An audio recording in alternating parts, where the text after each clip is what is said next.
Welcome everybody to the Short Sports Show. This is our week 2 predictions for college football and the NFL. Now I know college football this is actually like week 3, but we started our picks late. So yeah. So anyways, let's go ahead and start with college football first. Then we'll move on to the NFL side and see how we did. So first we got, number 1, Florida State is out for this week. They have a bye week. So number 2, Oregon takes on Wyoming. And the Wyoming head coach, this is his first time in the FBS level. He was the head coach for the FCS team of North Dakota State, which I don't know if you guys just saw College Game Day. That was an awesome show to watch. They were at Fargo, North Dakota today, and hasn't lost a game against FBS as a head coach against the FBS team. That's probably most likely, it's going to change against Oregon.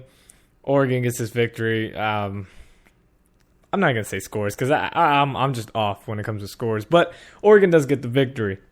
Then Southern Miss takes on Alabama. That's all Alabama right there. They're going to run the ball. They got Amari Cooper to catch the ball. It's Bama will take this after the first half. Then Tennessee at Oklahoma. Now, I feel like this could be a little trap game for Oklahoma. Now, a lot of people are picking the Sooners to win this game pretty handily. I think they're a 20-point favorite. Me, on the other hand, I want to root for Tennessee. I want them to get big again. I want them to be, one of the top teams in SEC. It's just taking forever. They've gone through so many head coaches. It's just not working. But I'm going to give a little hope for Tennessee. I don't think they get the victory, sadly. I hope they beat Oklahoma. But I think the Sooners at home, they just get the victory. And I think the top wide receiver for Tennessee is actually out this week, so that doesn't help when you're on the road against the Sooners.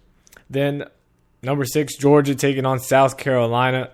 This is all Todd Gurley's show. Right now, probably the front runner for the Heisman. He takes this against a terrible South Carolina defense. They're not fixing their defense. And this is not the time to have a bad defense or have questions at your defensive side when you're playing a top offensive team like you are against Georgia. So Georgia gets the victory. Then Rice goes on the road to take on A&M. Kenny Hill or Kenny Trill. I can't believe his parents really went to go trademark that. That's terrible. That's just terrible. But anyways, A&M gets the victory. Kenny Hill probably throws another 5 touchdowns, rushes for 1. And A&M another big blowout victory for the Aggies. Then USC goes on the road across the country against Boston College. USC... It's going to be a tough game. It's going to be one of those low-scoring games. Because both teams don't really have a spark in offense. But USC is just going to be too much to handle for Boston College in this game. Then Louisiana Monroe goes on the road to play, or not too much on the road, against LSU. LSU gets the victory. It's just another one of those games. It's almost basically a bye week. I mean, you're getting the W here. Then Purdue at Notre Dame. Everett Golston, I just want to put that out there. Also a Heisman hopeful right here. This guy is nothing but pure talent.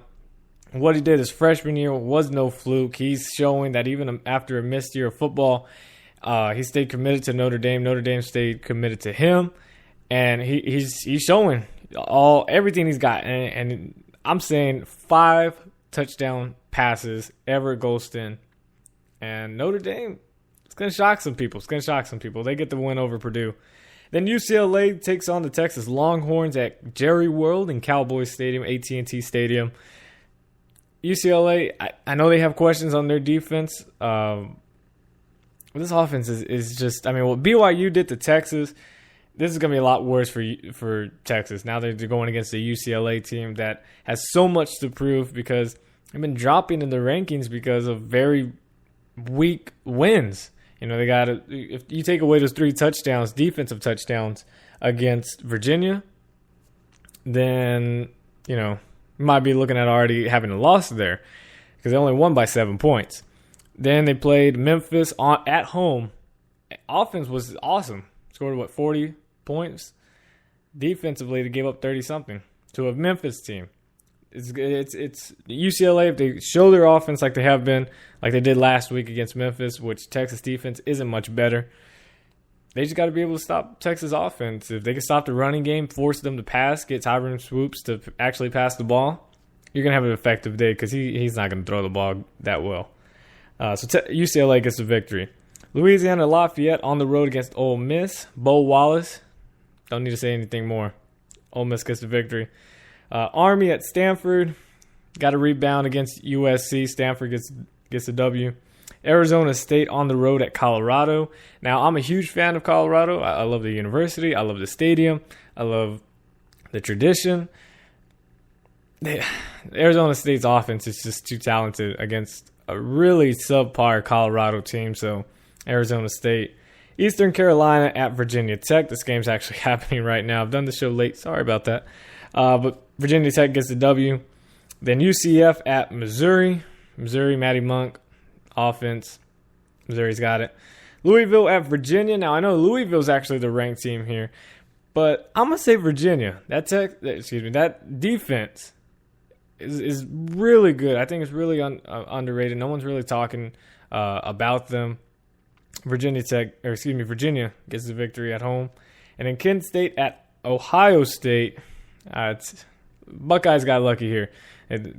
Playing Kent State, that's not fair for them. But Ohio State gets the W and rebounds from last week's terrible loss to Virginia Tech. So that's it for college football. Now moving on to the NFL.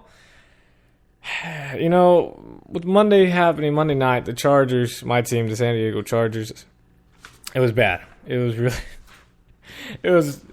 was terrible. We just did not get anything clicking offensively. All our wide receivers could not catch, but no excuses.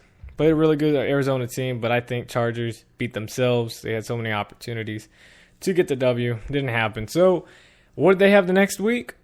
Seattle at home. They have Seattle, the Seattle Seahawks in Qualcomm Stadium, but it's not going to make that much difference. Seahawks get the victory over my poor San Diego Chargers, and we dropped to 0-2. And then the Dolphins take on the Bills. Now, E.J. Manuel showed that he was a different quarterback from preseason to week 1. And so did the Dolphins. The Dolphins did really well running the ball. Knowshon Moreno, 24 carries, 134 yards last week, and a touchdown to go with it. Mike Wallace got his 7 receptions, 81 yards, and a touchdown. Dolphins get the victory on the road against the Buffalo Bills in a very low-scoring, tight game. Then the Jacksonville Jaguars go on the road to Washington to play the Redskins in RG3. And Jaguars almost had the surprise game upset of the year, even though it's early in the season. Up 17-0 at halftime against the high-powered Chip Kelly and Eagles offense. Then just kind of let it go after the first half. I think the Jaguars do get the victory here. I think they shock the Redskins and just say, hey, we're not that weak team. You know, we let one slip. Now we know how to close the game. Let's do it. Another low-scoring game. I think Jacksonville gets the win. Then the Dallas Cowboys take on the Tennessee Titans on the road.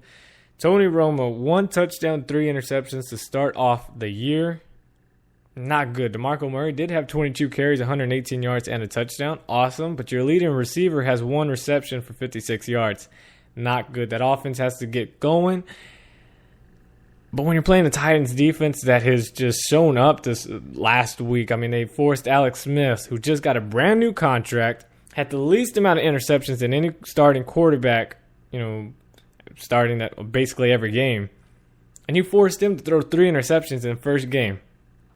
Just like that. I believe it was even the first half that he forced all those interceptions. So, Cowboys just let another one slip. And Jerry Jones, Cowboys regret not drafting Johnny Football. Titans get the victory. Jake Locker to Delaney Walker is going to get you some fantasy points there. I got them starting. Then the Arizona Cardinals take on the New York Giants. And the Cardinals got I don't want to talk about it anymore. They're all right. I hate the Cardinals now. Anyway, the Giants and Eli Manning is showing he's the same Eli Manning as last year. Cardinals get the victory. A whole lot better defense. Even with guys missing, I think the Cardinals are going to shock a lot of people. Still have the number 1 rushing defense. Yes, even over the 49ers and the Seattle Seahawks. Happen to all be in the same division. It's crazy. Patriots take on the Minnesota Vikings. Brady looked terrible last week. I had him start him on fantasy quarterback, and thanks for the 9 or 10 points, whatever. It didn't matter because I lost by 3. So thanks, Brady, against the Dolphins defense. Thank you.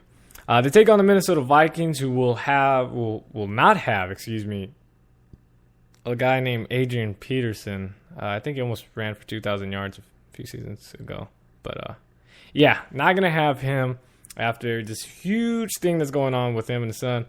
So, Vikings, no Adrian Peterson. It didn't matter. I mean, they had Cordell Patterson. You put him at running back. Last week, he had 3 carries, 102 yards, and a touchdown.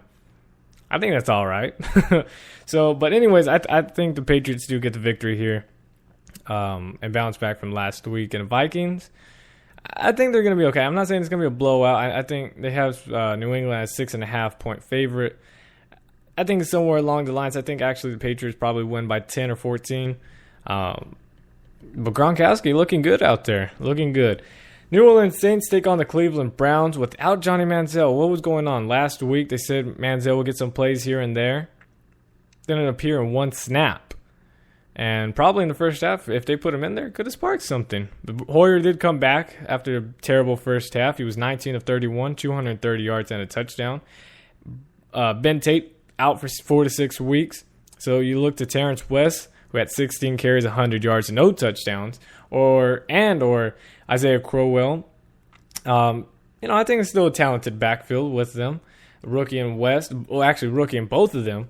So I hope the Browns don't shy away from the running the ball. I know the Saints have a okayish defense, or at least they did last year against the Falcons last week. It was pretty bad, but I still say run the ball, get Hoyer some short passing routes. You still don't have Josh Gordon. It's okay.